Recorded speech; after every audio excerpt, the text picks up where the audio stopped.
Yesterday, Vladimir Putin once again demonstrated the Kremlin's chilling disregard for its own citizens, intensifying his hunt for fresh bodies to feed a war machine teetering on the brink of collapse.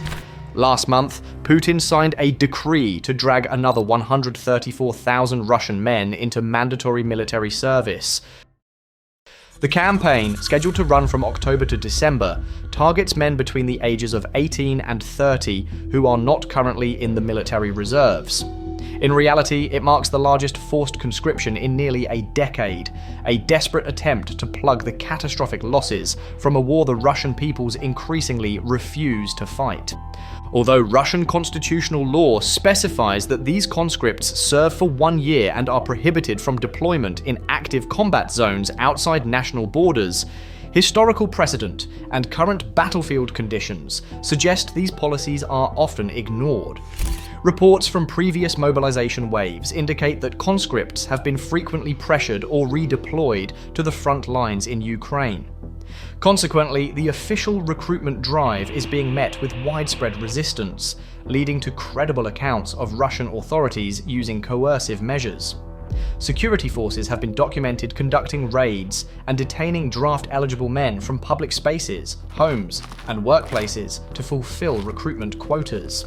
This urgent need for manpower is driven by staggering casualty rates and a systemic crisis within the Russian military, which has been escalating for years and has been fully exposed by the large-scale invasion. As of summer 2025, casualty estimates have exceeded 1 million, with approximately 250,000 soldiers confirmed killed in action. Conditions at the front have worsened to such a degree that a significant portion of Russian casualties are not from direct enemy fire, but from severe logistical failures, insufficient equipment, and systemic neglect by the command structure. For the past 2 years, a common experience for newly mobilized Russian soldiers has been the necessity of purchasing their own basic equipment. The state often fails to provide essential items like boots, thermal underlayers, and even body armor, compelling soldiers and their families to buy them independently. This has sparked a secondary crisis of price gouging. For instance, in early 2022, the price of a single level 5 bulletproof vest increased from a pre-war cost of around 7,000 rubles to an astonishing 135,000 rubles by the year's end. The problem is made worse by reports that government-issued vests have been discovered with cardboard or other non-protective materials instead of standard Kevlar plates, forcing soldiers to spend fortunes on functional gear. These deficiencies also affect life-sustaining provisions. Troops have reported that their issued winter gear is so poorly insulated and of such low quality that it falls apart within days, leaving them vulnerable to extreme cold. This has resulted in numerous cases of frostbite, hypothermia, and death from exposure in the trenches. Medical support is equally deficient. Standard issue first aid kits are often found to be decades expired or completely empty. In the absence of proper medical supplies, like tourniquets and sterile bandages, soldiers have reportedly been given tampons to insert into gunshot wounds, a desperate and ineffective method for controlling bleeding. Logistical failures have also led to critical food shortages across many areas of the front. Supply convoys frequently fail to reach their destinations due to logistical incompetence or corruption, as supplies are often stolen and sold on the black market by corrupt officers. When rations do arrive, they are often expired or inedible, consisting of items like moldy bread or old canned goods. This has forced soldiers to search for food in abandoned villages. In more extreme documented cases, they have been recorded hunting and eating stray animals, including dogs and cats, simply to avoid starvation. The most disturbing reports emerging from this logistical breakdown include allegations of cannibalism driven by starvation. A leaked audio intercept from Ukraine's main Directorate of Intelligence captured a conversation in which a Russian soldier, using the call sign Burlock, allegedly killed and consumed a fellow soldier named Fulmer over 2 weeks. While the authenticity of this specific recording cannot be independently confirmed, the broader context of extreme deprivation lends it a troubling plausibility. Furthermore, the Russian military is known to have recruited convicted criminals for its Storm 5 penal battalions, including individuals with histories of extreme violence. Among them are Dmitry Malyshev, convicted of murder and cannibalism, and Alexander Maslenikov, a serial killer responsible for a double murder and dismemberment.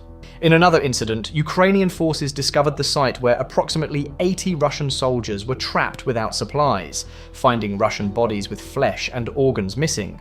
It was also reported that within that same unit, 2 soldiers were executed by their commanders for drinking more than their allotted share of rationed water. This internal brutality is not a recent development, but a deeply rooted aspect of Russian military culture known as Dedovshchina, a violent system of hazing inherited from the Soviet era. While Western militaries have worked to eradicate such practices, in Russia, it persists as a systemic and often accepted rite of passage. This culture of abuse systematically traumatizes soldiers, teaching them that survival is dependent on inflicting cruelty on those of a lower rank or seniority. Documented cases from before the full-scale invasion highlight the severity of this practice. In 2006, Private Andrei Sykev had both of his legs and his genitals amputated after developing gangrene. His condition was the result of being beaten by senior soldiers and forced to squat for hours in freezing temperatures. His commanders delayed his hospitalization for several days until his life was in danger. In October 2019, conscript Ramil Shamsutinov opened fire on his unit, killing 8 soldiers after he claimed he endured weeks of beatings and threats of sexual assault. In 2018, Private Artyom Pakotin took his own life with his AK-74 service rifle after senior soldiers carved a derogatory prison slang term onto his forehead as a punishment for smoking.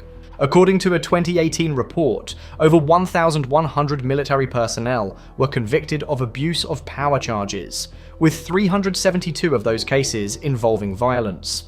Human rights organizations like Mothers' Rights estimated that before the 2022 invasion, suicides accounted for 44% of all non-combat deaths among conscripts, while only 4% of deaths occurred in actual combat situations. Under the pressures of the current war, these conditions have likely deteriorated, as soldiers who report shortages of food, clothing, or ammunition are often beaten or simply disappear. The condition of Russian military hardware represents another critical point of failure. Many mobilized soldiers are sent to the front with minimal training and are equipped with defective or incomplete weapons.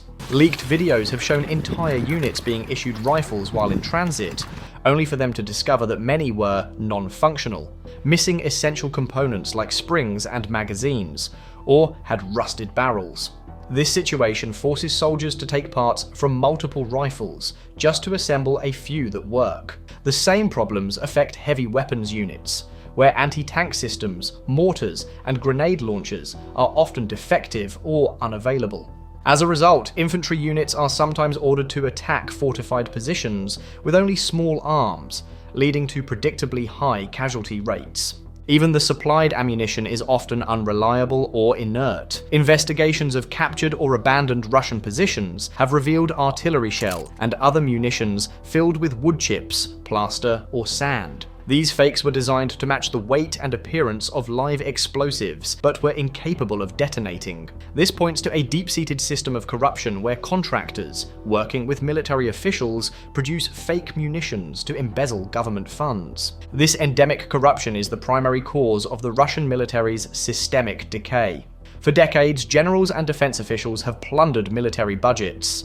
A typical scheme involves contracting for the production of thousands of munitions, but arranging with suppliers to produce only a small fraction, filling the rest of the order with inert dummies. The officials collect large kickbacks, and the fake ordnance is stored in warehouses. Its uselessness only discovered when it is desperately needed on the battlefield. This same corruption has crippled Russia's armored vehicle fleet. Billions of rubles allocated for maintenance were stolen through fraudulent paperwork for repairs that were never performed and spare parts that were never delivered. As a result, a significant portion of Russia's tank losses are not due to enemy action, but to mechanical failure, often causing them to be abandoned. Ukrainian forces have frequently captured these abandoned vehicles, repaired them, and use them against their former owners. Faced with this internal breakdown and the unwillingness of its citizens to serve, the Russian state has strengthened its coercive tactics. A digital draft notice system now imposes severe penalties on those who fail to report. An individual is immediately banned from leaving Russia, has their driver's license suspended, and is blocked from all property and financial transactions, including bank loans and business registrations. Regional governments can impose additional punishments, such as cutting social benefits for a draft dodger's entire family. The Kremlin's desperation is also evident in its reliance on foreign mercenaries, including thousands of North Koreans, to reinforce its depleted ranks. Actually, this is not a war against Ukraine alone. It is a war waged by Putin against his own people. The quiet rebellion of Russian men fleeing their homes, ignoring draft notices, and exposing the truth on social media is the most significant front in this conflict. They refuse to be another casualty in a stupid war fought for one man's ego, unless and until Russia confronts the corruption and decay that have consumed its military. It will never win. The greatest threat to Putin's power is not a foreign army, but the growing realization among Russians that they are being sent to die for a lie.